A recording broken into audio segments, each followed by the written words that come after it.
You guys are looking good. You're looking good. How you feeling? Bill, remember what we talked about? Try to pretend we didn't just do a show. We're doing back-to-back shows tonight, but you're a professional. Show? We're in the media, so let's bring that first show energy. There you go. Rip into that, Jewel. Hey, every puff's a half a year off your life. God. Please. And you're already 61, so how much more can you give, Bill? It's like every lick off Ray's mom's. Do we get bereavement time if he dies on this show? Ooh, no, but I don't we want are going to live stream the funeral. Yes. Or no, the wake. We'll live stream the wake. How many whores would speak on his behalf? Depends on how much he's put away for payment. And what street corner would you like us to have your service at? I've never paid for a whore, dude. Why? I get laid for free. Why do I have to pay for it? Jesus.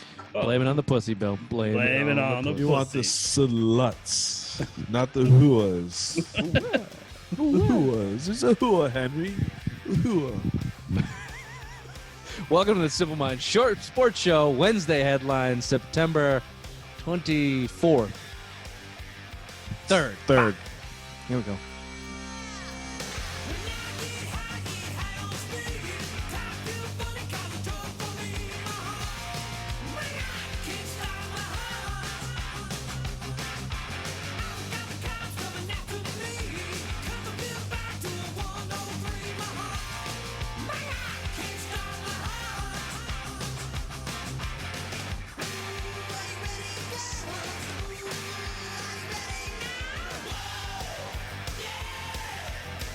Can I also say one thing?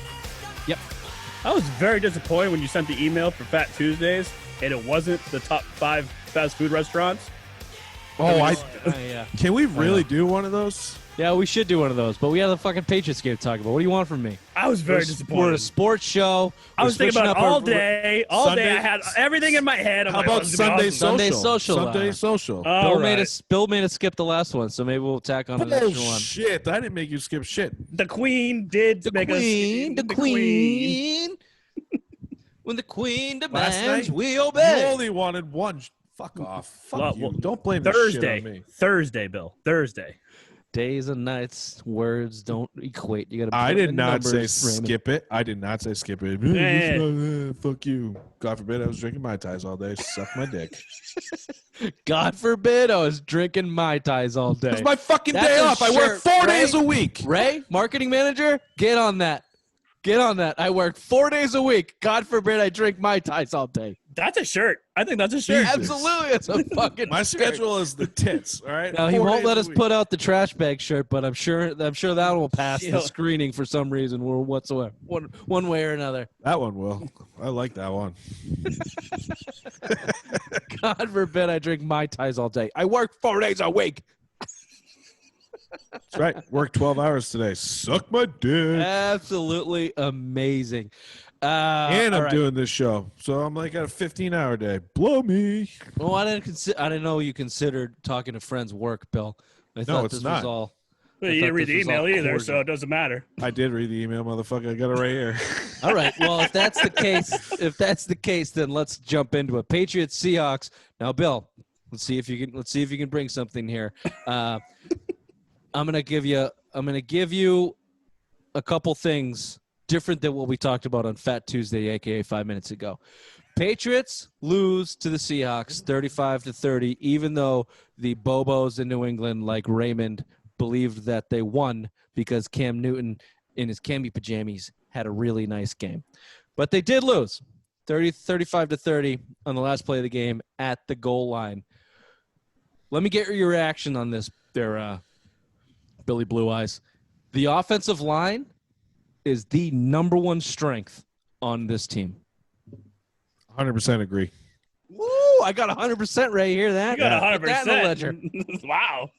Yeah, but he agrees with you all the time, so that's not big. Don't get him on that, Ray. That was the hardest 2 weeks of my life when he was trying to disagree with all of my good takes. That was awesome. I had to. That was the best 2 weeks of my life. Because you were fucking rent-free in his head. I was in there. I had to work so fucking hard to loop around you and him, circulate, and then finally get him back on my goddamn side. I snip-snapped his Cam Newton take three different times just to get him back with me. I'm and now still we're on the here, fence. Ray. Don't fuck this up. The offensive line. Sorry. The strength of this team, where once we thought it was the secondary, now it's the offensive line. You saw why you invested a first-round pick in Isaiah Wynn. You see why you placed a franchise tag on Joe Thuney. And then you see why the importance of David Andrews coming back this year is the biggest strength of this offensive line. He's the quarterback of the offensive line. I think that was the major lacking point last year. David Andrews, say what you want about him in the NFL, but I think he's a top 4 or 5 center in the league. He fits his team perfectly. The left side of your offensive line is strength, and you're seeing Cam run behind it. And you got stopped at the 1-yard line, but again, that was the strength. That's where you're running behind. We kind of alluded to that, last night when we were talking about the game. But that's the strength. You're going to run behind it. You're seeing it, and you pass the torch from Dante Scarnecchia. You thought the last time they did it with I don't even know, Gigliomo or whatever his fat face is. The tuba player? Yeah, it was the coach after. I think it was a tuba Seattle. player. No, that was fucking Gigliano or whatever. Gigliano was their offensive line coach in the Seattle Super Bowl, and then he got fired after Denver, and then Dante came back. So it's like you're seeing him retire again, kind of pass the torch. Now, 2 games, that's the strength of your team. You ran it down Miami. What side did you say? What side? The left. Strong side. Left side. Sorry. Jesus. Bill said left side. Strong side. There you go, Bill. There you go. And a baby. Ray, I agree with sir. David. David Andrews was the number 1 loss for this team last year when he went down in preseason. You don't normally say that about a center, but he went down. I remember thinking like, "Oh shit, that's big." Yeah. And with this Patriots team, it's always next man up, and they always seem to kind of adapt and get around it because don't always have success. But I think I had this feeling last year with David Andrews, and I think I was right, and I think we're seeing it now. He is a huge part of this team and the offensive line. Ray, Are you on the boat? Are you jumping on the boat with it? This is the strength of the team, offensive line? Yes, absolutely. I believe he's also, you could say he's the quarterback of the offensive line. He gives the direction. He's the longest. What? Pretty sure Bill just said I just said that. Oh, I don't listen to you. I'm sorry. Literally just said that. When you talk, I sing a song in my head every fucking time. So I apologize if I was. That's what I do with your mother. How's this?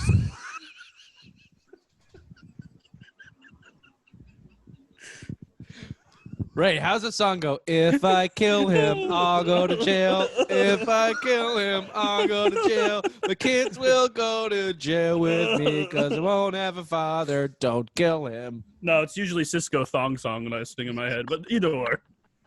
Oh, that's. I thought that was more appropriate. Oh, Ray, thanks for the layup, baby.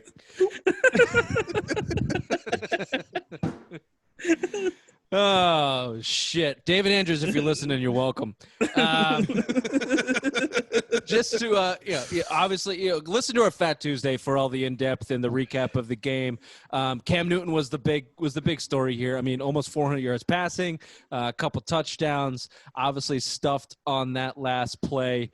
But we just kind of went over this. N'Keal Harry, I think, is the second story out of this offensive game. My question to you is this the N'Keal Harry we see the rest of the year, or can we get more of him? Because I think it'll be easy for him to revert back to what we saw in his rookie year, which is nothing. But can we see him more downfield? Can we see him break tackles? Can we see him become a legitimate number 1 receiver? Are those expectations that we can put on him after seeing his best game of his career in week 2 against Seattle? Ray, how do you feel like he can continue to evolve this season? I think he's going to evolve because he doesn't have a contact quarterback anymore who got pissy at him every time he fucking didn't run the right route or fucking put his hand on the ball and dropped it. You have Cam who's actually going out of his way to give him praise even when he had a bad game in week 1. So I think this is just going to be a very good relationship between the these guys, and I think he's going to have a great season. Bill? He caught more passes this week than he caught in 7 games with Tom Brady last year. So I think that says it all. I mean, he's only played 10 NFL games. Okay. Which also says something else. Yeah, I get it. He started on IR, but again, this is only his 10th NFL game. You know, I'm cold on him, but that's a game that you want to see. I alluded to our Fat Tuesdays. You know, you're kind of seeing it. 3 catches on the final drive that you're trying to win the game. You're seeing the confidence in your quarterback. You never saw that last year in Tom Brady. You know, Ray, you just alluded to you run a bad route, about 2 bad routes, you're done. Jacoby Myers can attest to that too, who started the season pretty well with Brady last year, and where did he end up? MIA, right? So I mean, you're kind of seeing he bulked up in the offseason. He's catching everything. That was a big boy catch over the middle and getting murdered in the head on 4th and 3. To hold on to that football, to get hit in the head like that, helmet to helmet, held on the ball. You're seeing a little bit of toughness. I need to see more out of him. You know, I'm in the blue, itching up to the slow red, you know, but I'm not there yet. You know what the fuck blue to red means, but cold to red, hot to cold. You know? Okay, hot to cold, cold to hot, cold to hot. Why could you just say that? Well, he wanted to use colors because, you know, paint by numbers. I wanted to use colors for you. You fucking never mind. Okay, good job, Billy. Wow, Censors. Billy Bad Words, yeah. Billy Bad Words. Billy Bad Words. I had a real banger coming too, but it would have been a long beep. we would have hit the quota on one Billy Bad Words. Yeah. Here's what I need to see, N'Keal Harry. Show me something in the red zone. Show me some touchdowns, buddy. Go use your strength. Go. You know, I hate the end zone fade route, but you're big, you're tall, you're strong. It's supposed to be the strength of your game. I get you have Cam Newton, so when you're in there and you're close, you're just going to run it. But you know, if there's an opportunity to throw, I'd like to see N'Keal Harry be a threat in the red zone, because up to this point, their tight ends have been little to none. So he might be your best option as a big guy down there. So if he can evolve into something, then, you know, putting some points on the board would be that for me. And also, as I mentioned in Fat Tuesday, I'd like to see him break some goddamn tackles. Yeah. At 6'4", 200 plus, you know, little shits like Ray should not be taking you down around the ankles. You're going to bust through those guys, play with some anger, play with some fury, and get some yards after catch, because I don't think he has any. No, I don't think I literally the stat yak. I don't. You can look it up, but I don't think he has any. Yeah, this season. No. After 2 games and after 13 catches. That kind of says something. Let's not call it toughness, because, like you said, he got murked in the fucking head and got up with the ball in his hands. So I think he's tough, but is he?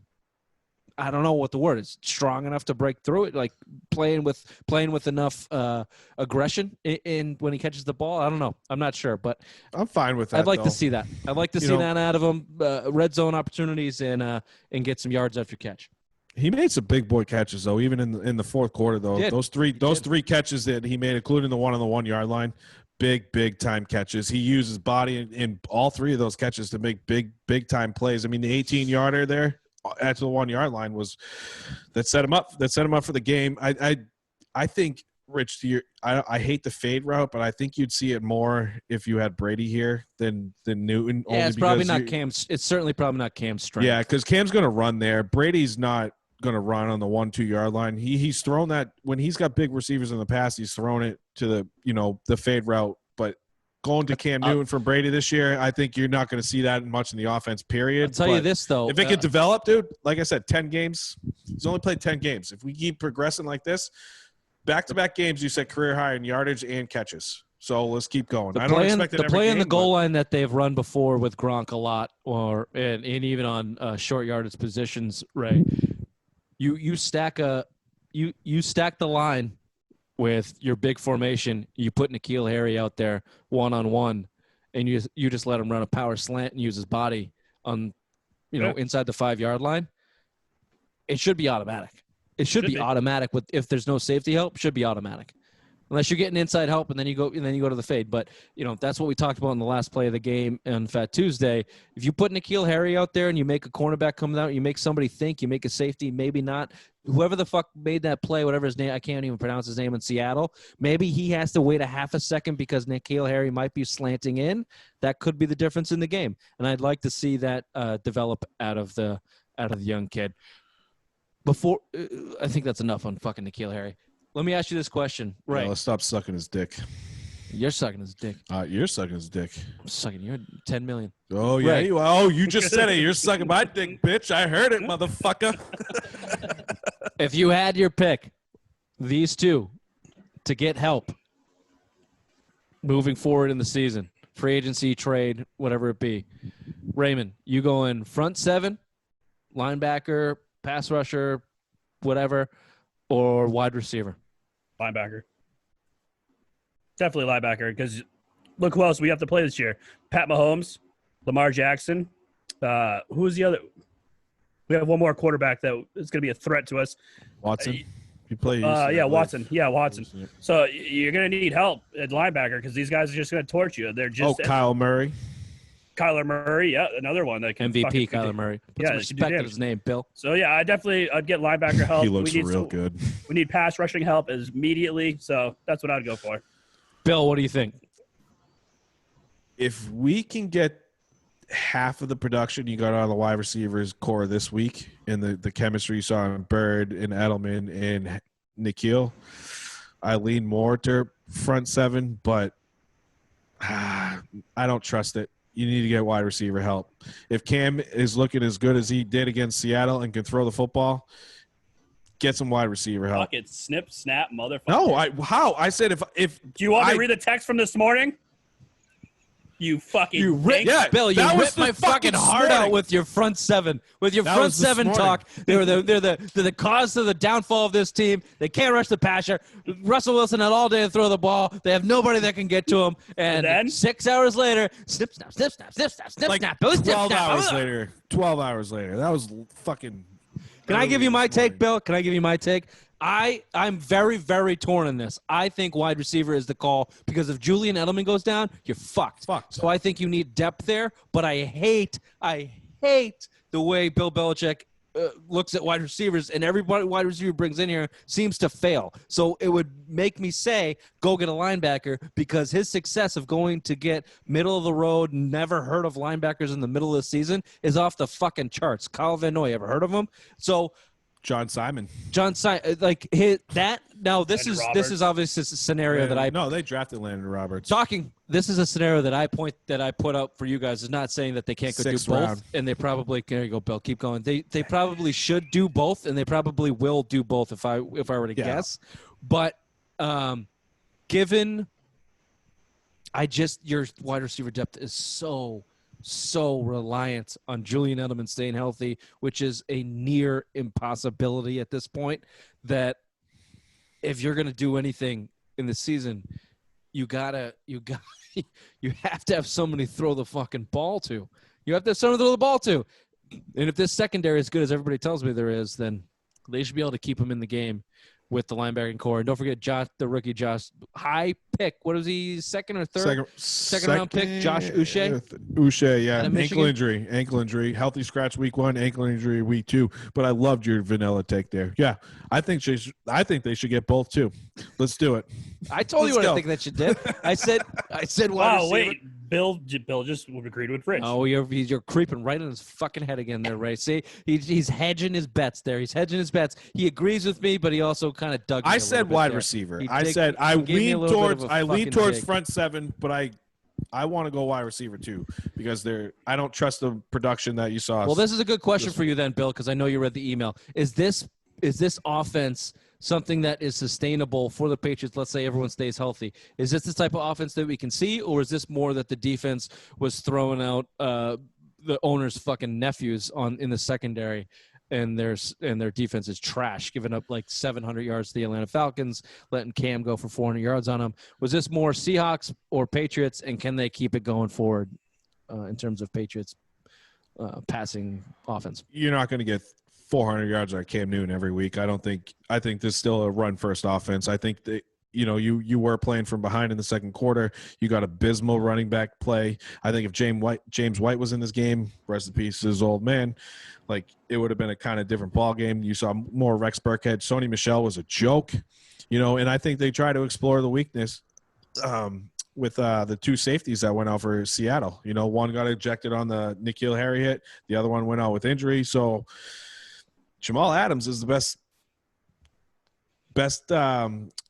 secondary guy they got, and their cornerbacks aren't that great. So they exploited that weakness right there. I don't Jamal think Adams isn't what you would call a coverage best safety in the league, though. Jesus Christ, that guy. Yeah, but he's an absolute stud. But I think his strength is in the box and being tough and everything. You saw it on that sack on third down. and goal. Jules put him in the fucking spin cycle on that 49-yarder. Oh, that dart from Cam. Beautiful. Yeah. But yeah, Jamal Adams, maybe the best safety in the league. He was a problem in that game. They did not have an answer for him when he came on the blitz in the box. Ray, was that more Patriots offense that we can expect to see, or is that a combination of both, or did Seattle just No, it's a combination of both. It's a combination of both, but how much confidence do you think they're going to have the Patriots now rolled in? Everyone thought they were going to get their asses kicked and Seattle was going to stop them. It was going to be a blowout game. They competed till the last second of the game. So I think moving forward, we play Vegas next week. I think that's going to be another run-oriented game. And seeing how Sony does, and if he doesn't do anything, then Harris is coming back week 4. So then we can push him aside. But, yeah, I think Cam's going to throw the ball, not 40 times like he did against Seattle. It's going to be more run-heavy again. Bill, when are we getting the Cam Newton extension? Oh. When's the bye week? Week 6. Week 6 is the bye week. Week 6? Do you want it? Do you want the Cam Newton extension? I have to ask Bill. I have to have Billy Snipsnaps because we know Ray would give him the gold of Lonely Mountain if he could. But Bill, he's Billy Snipsnaps. He's the dividing line here. Would you give it to him, and when do you expect the Patriots to give it to him? 2 games? No, I'm not giving it to him. I'm not giving it to him yet. I want to see health. Is what I quote my good friend Mitch. Check my boxes. Health is a big reason. We need to see him healthy. That's what Ray's Mother says. Check my box. But again, I believe you have the right to franchise tag him at the end of this year. It's clean. Time to go in. Right. So I think you're not going to sign him at all. You can franchise tag him, and then you have until July to sign him. I don't think you're going to see him in season trade because why is Belichick going to dip into the cap next year? Because you don't really know what the cap's set next year. There's rumors it's going to go from 198 to 175. So you don't know what that flexibility is going to be there now with all this COVID shit. And Bill, he's a fucking hard on for the salary cap.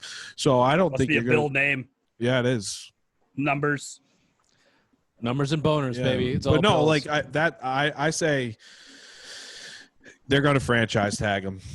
I think he's going to be there next year. I think you're going to give him the tag and then work out a deal. But the way he's talking and acting right now and how happy he is, you might see him sign for below market value for quarterbacks. So, but you're going to start with the franchise and if you can't come with the deal. But I wouldn't expect one before January. But Ray, that's what he's going to have to do to stay, right? He's going to have to get a below market. I don't see Belichick extending more than 2-3 at the max in terms probably of extension. 3 with maybe a couple options maybe. Yeah, team options just to spread out the signing bonus. What is it? What does an unmotivated, non-chip on his shoulder Cam Newton look like? Not as good. Yeah, that's a good. But if you're happy though, if you're happy, Rich, and you hear it after 2 games, I get it. Take out the non-chip bullshit. Just the things that he's saying. He's already, dude. He's voted captain of being on the team since Come on, don't fall into that shit, Bill. He's just saying for the next contract in his career. He's going to do everything he wants to do, and I'm sure it's. I'm not saying that it's all bullshit. I'm saying that can change very quickly. He's in a perfect situation. Look at your defensive player of the year, Stephon Gilmore, getting his extra $5 million this year and turning into a fucking pumpkin. Look, as soon as these guys get their money, their motivation changes. That's a fact in every professional sports league that's ever existed forever. As soon as they get their money, their motivation changes. Now, I'm convinced that's why Brady never took his money, so he would have constantly just have a chip on his shoulder, thinking that everybody fucking hates him. Wife makes more. Fucking A. God damn it, Bill. We get we through almost one did through it. fucking We show almost without did a beat. We almost got through the whole night without a beat. 3 shows tonight. We almost got through with a beat. Oh, I'm And you had to sorry. throw that I'm sorry. fucking We on can't there. we can't For the talk love of about dead couples. fucking God. I'm sorry, For the we love can't of talk about fucking dead God. couples. NFL news and notes. The injuries continue to pile up. McCaffrey goes down. If you listen to our Monday show, we highlighted Saquon Barkley done for the season. Sutton out there in Denver done for the season. McCaffrey is done for 4 to 6 weeks. Looks like the Garoppolo injury is not as bad as we initially He might play thought. this week, I think. He's got a high ankle sprain, but he might gut it out. The guy who went down last night, whatever night it was, with Seattle Patriots, the Seattle linebacker. Bruce Bruce Irvin went down? Bruce Irvin went down. Damn. ACL done. Bruce Irvin's done? Holy Yeah, shit. done for the year.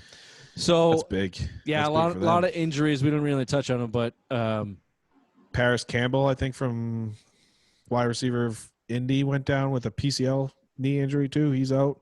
It's been a fucking lot, dude. It's ridiculous. In the Jets, so the San Francisco petitioned the NFL, so the NFL is looking into the conditions of MetLife Stadium, the conditions because of how many people got hurt. So there's been a lot of fucking talk about how shitty that turf is. So the NFL is looking into that. So good. The 49ers are playing there again. the Jets should get relegated. They're in West Virginia this week. West Virginia. Yeah, they're playing 49ers. Stay in New York. Take me home, country road. Chiefs Chargers. You guys watch that one? Crazy ending. Yes, I did. Great game. Shit. God damn it. Help me with the quarterback of the Chargers, rookie Herbert. Justin Herbert. Surprise start because like 15 minutes in the game. whatever the fuck his name is, Tyrod Taylor. Tyrod Taylor got a chest injury. Got His look fake good, tits man. popped. Look good. I think a lot of that is nothing to lose. Rookie quarterback going on instincts type of thing. Nobody has tape on you. I said this when we did our NFL power rankings and preview that the Chiefs are itching for a letdown and itching to let everybody down, and I think you're gonna see it. The team is flawed. Patrick Mahomes is the real fucking deal. Best player in the NFL. We've been saying Russell Wilson's best quarterback. Patrick Mahomes is probably his best quarterback. But I think the team is flawed. I think that the Chiefs, if they don't win the Super Bowl, is a disappointment. I wouldn't be surprised if they didn't make the Super Bowl. I picked Baltimore to go to the Super Bowl. Baltimore and Seattle. So yeah, I still think they're for real. You know, they started slow last year too. Mahomes got hurt last year. You know, it's not about starting slow to me, Bill. It's just about like. I don't know. There's just something in that. Chargers always playing well, even with Phillip Rivers. Team that doesn't look. I think they split every year. Yeah, doesn't look. They're great. 1-1 usually. So I mean, Baltimore looks legit as ever. The Jets need to be relegated. They need to kick them out of the league or sell. Or someone need. Woody Johnson needs to sell. What's that soccer league that brings up the fucking AAA team? It's all of the European leagues. It's called relegation.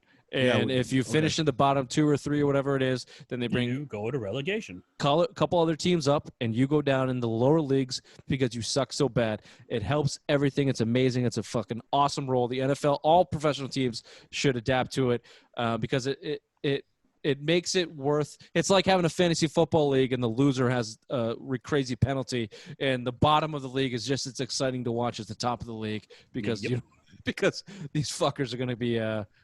Walking around in a princess dress or a Tampa Bay Tom Brady jersey in Gillette Stadium in December. Speaking of that, can I just say one thing real quick? Go ahead.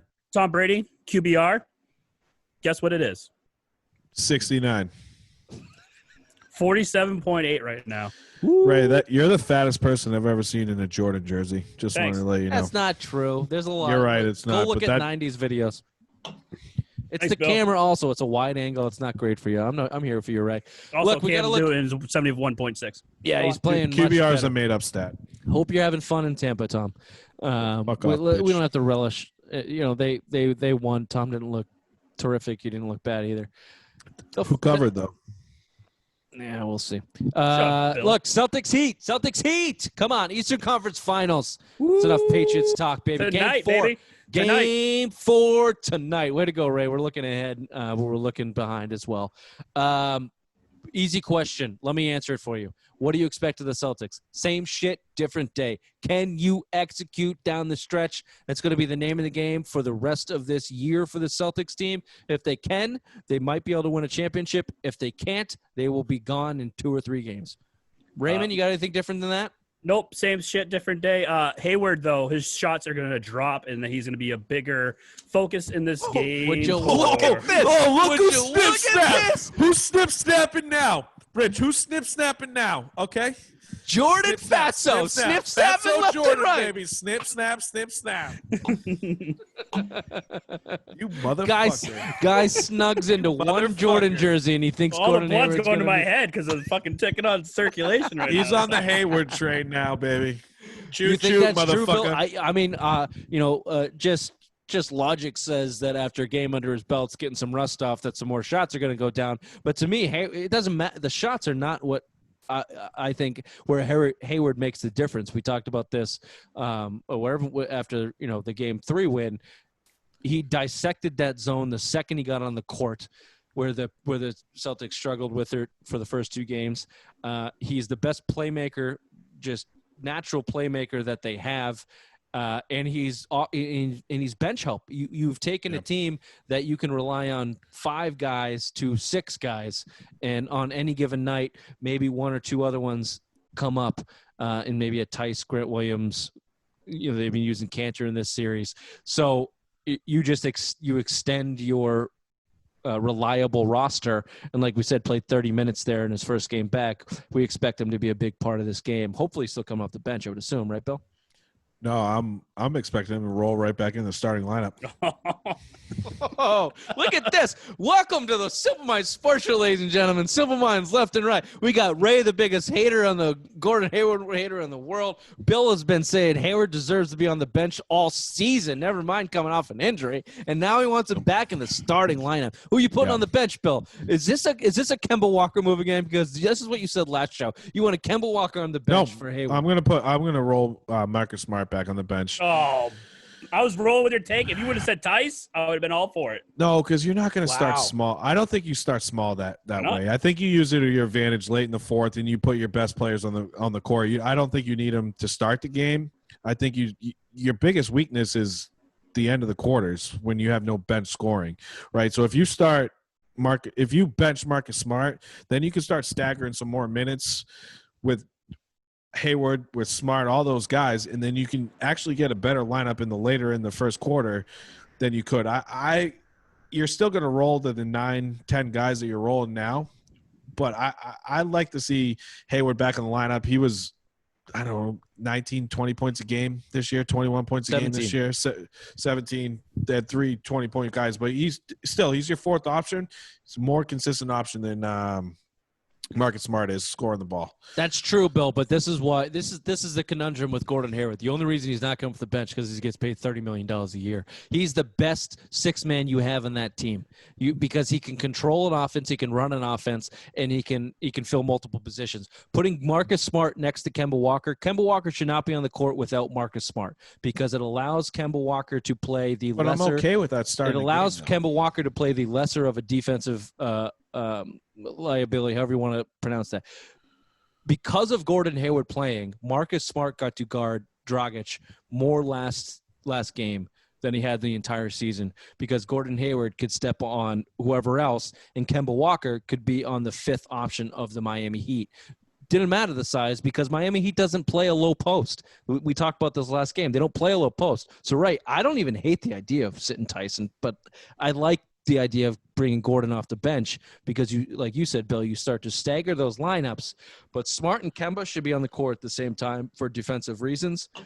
And when those guys come off, Gordon Hayward should be on to run the offense. And then you have a Jalen or Jason or both to be able to produce the offense for them. And those 3 can run. And then at the end of the game, whoever's hot, or your best 5, if your best 5 doesn't include Tice and you go small, that's fine. You can get away with that in the Heat series here. Gordon Hayward's a huge fucking piece, and whether he's hitting shots or not. So Ray, that actually brought me to my next question in terms of adjustments, because this is what the NBA is. It's about game-to-game adjustments, and Eric Spoelstra is one of the best coaches that the NBA has. He's a 2-time champion. He's going to come with a different look. Does Brad come with a different look? And if he does, do you have any idea what that looks like, or do you even have trust that he comes with something different in this series? Because I thought bringing Cantor in as an offensive weapon for spells has been a pretty good adjustment. 6 minutes. And putting Smart on Dragic has been a pretty good adjustment. Do you think he has anything left up his sleeve moving forward here? I would go small. I'd start the game small. I already said it before. I'd put Hayward in, take Tice out, and just roll with it and see what happens. Obviously, it was given the Heat a big deal, big problems, having those 5 on the court at once. See what happens. Start the game off. See what happens. Roll with it for 5 minutes. If it doesn't work, put Tice in, put Cantor in. Doesn't really matter, but that's what I would do. Bold, baby. That's bold. Thank you. Bill, you see him doing anything different, or are they going to roll out the same shit and see what happens? Same offense, just put Smart on the bench. Roll my boy Hayward right in the starting lineup. Only change they should Mr. make. Glass, baby. Gordon Glass. I don't know if they're going to make it. I think that they will make adjustments because they have to. Here's what they have to make an adjustment on. That pick and roll defense has to change. They have to come up with a solution for that pick and roll defense, and I think they will, because I think Brad Stevens is a good coach. Whether they execute it or not, I don't know. But that pick and roll defense has been atrocious. It's killed them. You need to force them into a different action from beginning of the play, whether you start pressuring three-quarters court, front court, you start trapping. Do something differently where you do not allow them to get in a pick-and-roll situation with one of their sharpshooters on the weak side. That's the biggest adjustment that I expect them to make going into Game 4, and if they don't, I'll be pissed. Lakers go up 2-0. Anthony Davis buzzer beater from 3. Says he called Kobe. That's great. I do – I know. Whatever. Nuggets in 7. They love being down 0-2. Did you guys see that replay? Rondo, when he passed the ball in, AD made the shot, and the replay is like everyone going crazy, and Rondo's just walking off the court. Oh yeah, like he doesn't give a shit. He doesn't give a shit. He never gives a shit. Unbelievable. Really quickly, I don't know if we're going to be able to get to this. If not, this has been the Silver Mind Sports Show Wednesday headline September 23rd. Thank you for joining us.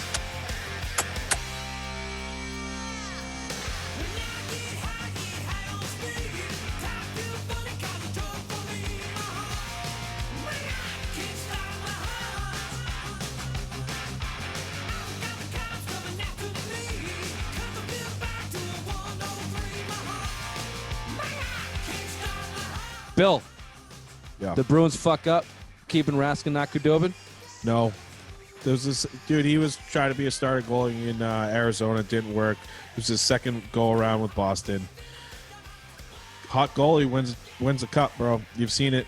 Backup goalie's done it. Ben Bishop's out. You're riding the hot goalie, dude. You get anyone. If a lot got hot, the Bruins could be right here.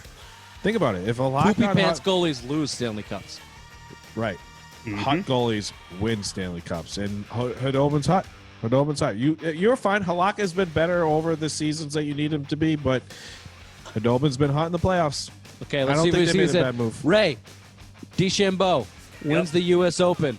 Are you for his game because the stuffy golf, fucking old white baseball? They don't like the long ball, bags baby. of milk are all up against it. You for DeChambeau or against? Yeah, fuck yeah. Chicks dig the long ball, baby. Of Why course. not? Let's go. It's Fuck a shame. you, shut It's up. a shame Brooks didn't come get to play this game. This match. You golf. You're like, it's like baseball except with older, whiter fucking bags of milk. More They just- money. More fucking money. You need the excitement. You need the headlines. You idiots. These fucking dumbasses. Golf.